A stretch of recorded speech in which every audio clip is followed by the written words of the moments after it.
Le Sailor Film Festival, c'est le festival pour tous les voileux. C'est une soirée dédiée à la course au large où environ 6 films sont projetés pour nous plonger dans cette atmosphère et cette ambiance. Créé en 2020 par Tips & Shaft, le média référence dans le domaine de la course au large, eh bien le Sailor Film Festival en est à sa 5e édition. Et vous connaissez la bonne nouvelle, l'édition de 2025 vient d'être lancée au Grand Rex à Paris le 5 mars et le festival se poursuit partout en France jusqu'au 9 avril. Alors ça se trouve, le festival passe dans une ville pas très loin de chez vous.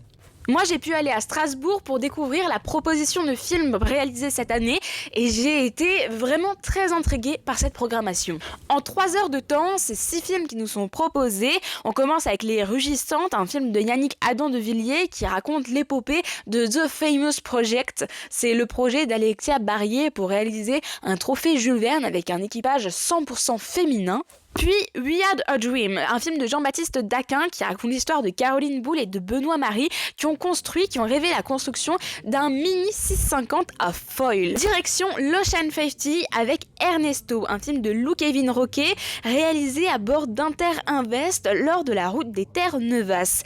Ce film, franchement un de mes grands coups de cœur, c'est un mélange entre le suivi de l'équipage et la littérature avec Pêcheurs d'Islande de Pierre Loti. Les moments reliés les uns aux autres suite à la tempête Ernesto qui les a accompagnés tout au long de la traversée sont particulièrement bien mis en scène, bien assemblés et ça offre un moment plein d'émotions. Toujours en multicoque mais cette fois-ci le niveau au-dessus, c'est sur l'Arkea Ultimate Challenge qu'on se retrouve projeté dans le film La Cellule réalisé par Marin Leroux qu'on commence à reconnaître dans ce milieu et qui retrace l'histoire de la cellule de routage de Charles Caudrelier lors de l'Arkea Ultimate Challenge qu'il a remporté en 2024. Puis, direction les IMOCA et le Vendée Globe 2024-2025 avec À force d'y croire, un film de Colline Béal qui retrace le parcours de Tanguy Le Turquet et de son équipe Lazare pour réussir à prendre le départ de cette course et qui était extrêmement touchant puisque tout au long de ce film, on retrouve la voix de Tanguy qui lit une lettre écrite à sa fille Mathilda qu'il a laissée à terre lors de son Vendée Globe. Un film qui est des plus sincères et des plus émouvants, ça c'est sûr. Et puis pour terminer la soirée en beauté, eh bien il y a Loin d'eux, le film de Clément Gerbeau qui retrace le Vendée Globe d'une personne qui s'est fait connaître sur ce Vendée Globe, Violette d'Orange. Évidemment vous avez déjà entendu ce nom, la Benjamine du Vendée Globe 2024-2025. Alors cette fois-ci on va suivre son Vendée Globe mais d'un point de vue particulier, celui de sa famille, celui de sa sœur, celui de ses parents, de son frère.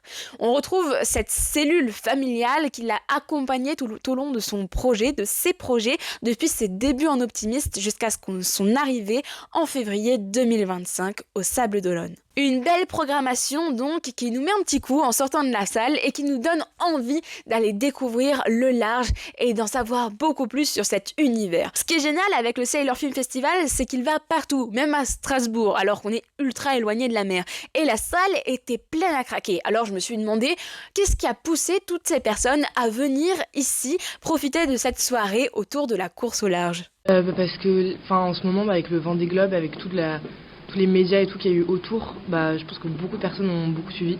C'est qu'à Strasbourg, c'est pas forcément le lieu où il y a le plus propice pour faire de la voile. Mais je pense que c'est quand même un peu quelque chose qui fait rêver. C'est super, les images, tout ça, c'était tellement beau à voir à la télé que quand j'ai vu qu'il y avait ça, je me suis dit que j'allais y aller pour pouvoir voir un peu plus. Et ça fait rêver, c'est trop beau et les films sont incroyables. Moi j'ai trouvé ça trop bien parce que j'ai découvert il y a des courses que je connaissais pas et on parlait justement des coulisses aussi de ces courses qu'on voit pas trop et ça nous a permis de découvrir et des skippers et ce qui se passe derrière, notamment celui de la cellule qui était trop chouette à découvrir. Alors, si vous aussi vous avez envie de vivre une soirée d'eau salée et de course au large, eh bien n'hésitez pas, c'est au Sailor Film Festival qu'il faut aller.